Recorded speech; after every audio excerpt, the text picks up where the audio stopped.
حبايبي الحلوين، كل سنه وانتم طيبين. يا رب سنه سعيده علينا وعليكم ان شاء الله. ما تيجي النهارده نعمل العيش الشامي. العيش الشامي ده ممكن نعمل منه حواوشي، وممكن نعمله عادي كده اللي هو بتاع السندوتشات الفول بتاع المحلات. بس انا عامله فيه تركايه صغيره هتخليه هشش ومشغط كده من جوه، ان شاء الله هيعجبكم، هينال اعجابكم باذن الله. تعالوا بقى ما نقول المقادير. دول 3 كيلو دقيق، جايبه لهم كيلو لبن، جايبه لهم معلقتين لبن بودره، سكر 3 معالق او 4 معالق سكر، كتر السكر شويه، معلقه صغيره ملح، معلقه خميره، حته خميره فوريه، ماشي، كوبايه زيت كبيره، المج دوت اللي هو بياخد 320 جرام ملي يعني، نص زيت زيتون ونص زيت عادي. تمام. زيت الزيتون بيديله ريحه وطعم وجمال، ويرفع العجينه معاك يخليها هشه كده، ماشي. تعالوا بقى الميه تكون دافيه، الميه بتاعتنا تكون دافيه، واللبن برضو يكون دافي. هنحط اللبن الاول اول حاجه عشان ندوب فيه الحاجات دي كلها، ودوت اللبن البودره بيعزز الطعم وبيخليه طعمه جميل. تمام. الخميره العاديه اهيت، ونحط السكر، ندوب الخميره العاديه وشويه الملح، تدوبي كله مع بعض، شويه الخميره اللي هي التانية، تدوبي كله مع بعضه كده ان شاء الله. ربنا يحسن ختامه ويحسن ما بين ايدينا ان شاء الله. اهو حته الخميره في ايديا كانت في الفريزر، بعينها عندي كده في الفريزر، كل ما عاوزه اطلعها. تمام. بفركها اهوت، حطوا كله على بعضه مفيش اي مشكله. طبعا شويه اللبن شويه، نزود شويه ميه كده، كله مع بعض يبقى جميل وهاشش. وبصراحه يعني انا عملته قبل كده كذا مره وطلع يعني ممتاز.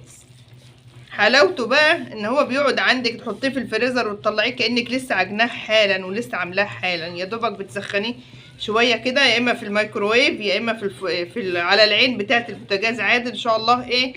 ربنا يحسن ما بين ايدينا. هخلص عجينه بقى والمه واجيلكم.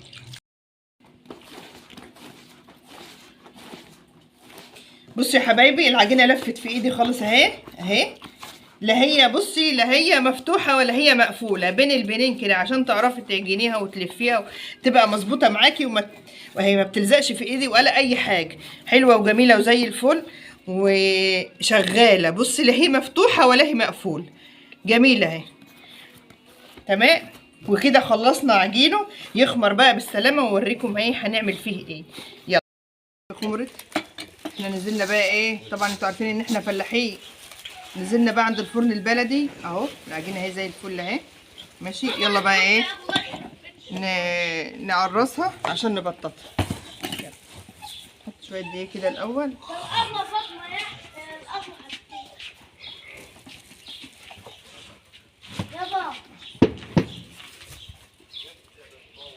اهو يا حبايبي. خلص تقرصهم وارجع لكم تاني. وادي العيش الشام اهوت، بعد برضو ما قرصته ورفع خلاص، انا هبططه بقى على المكنه واحده واحده اهوت وهوريه لكم. يلا الشام اهو يا حبايبي، بعمله على المكنه اهو، على رقم 3، تعمليه على رقم 3 اهو، ماشي. العجينه سايبه من بعضها خالص زي ما قلت لكم، هتبقى زي الفل ان شاء الله. ربنا يحسن ختامه اهو، ماشي. واحده واحده على قدك كده مع نفسك كده، واحده واحده. خلاص نخلصوا تقطيعهم كلهم ان شاء الله، وبعدين يرفعوا خالص عشان احنا عايزينهم يخمروا ويفشوا قبل ما يتحطوا في الفرن. بعد ما خلصناه وقطعناه رصيناه عشان يرفع على اللوح، طبقه فوق طبقه كده، وتغطيه بالجلابيه العرض بتاع الخبيز يعني. يلا على ما يرفع ونعمله في الفرن البلدي ان شاء الله. اوريكم الفرن البلدي بيتحمل ازاي اهو. ناس كتير ما تعرفش الفرن اللي بالغاز، شحال بقى الفرن اللي بالبلدي، حاجات زمان وايام زمان بترجع تاني. عايزنا نرجع زي زمان، نقول للزمان يرجع يا زمان، احنا بنرجعه تاني من قله الغاز يا ولاد والله العظيم. يلا الفرن هيطلع وهيبقى فل اهو. هات التليفون كده اهو يا حبايبي، ايه رايكم بقى اهو. وده اهو يا حبايبي العيش الشامي وهو بيقب في الفرن اهو، ما شاء الله زي الفل اهو. اه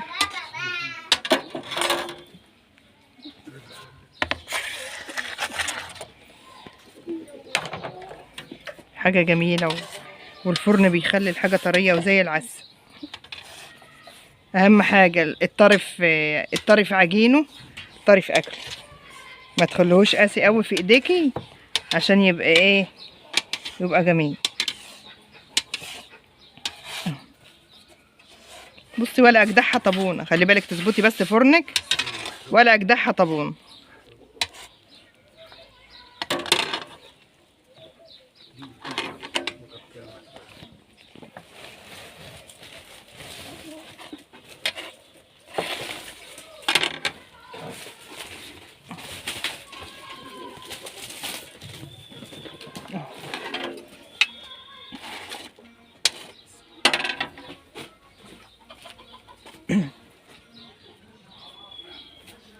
زي الفل اهو.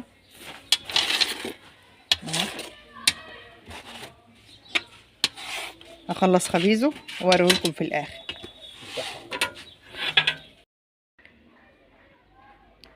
وادي شويه العيش الشامي اخر لما خلصناهم حلوين زي الفل اهو. شايفين دي؟ شايفين ما شاء الله عليه زي الفل اهو. شايفه من جوه شكله ايه، ما شاء الله عليه. وبكده خلصنا العيش الشامي. تعملي فيه اي حاجه، اي سندوتشات تعمليها، اي حاجه هيبقى زي الفل ان شاء الله. كل مره وانتم طيبين، ان شاء الله نعمل حاجات جديده كل يوم باذن الله. يلا مع السلامه.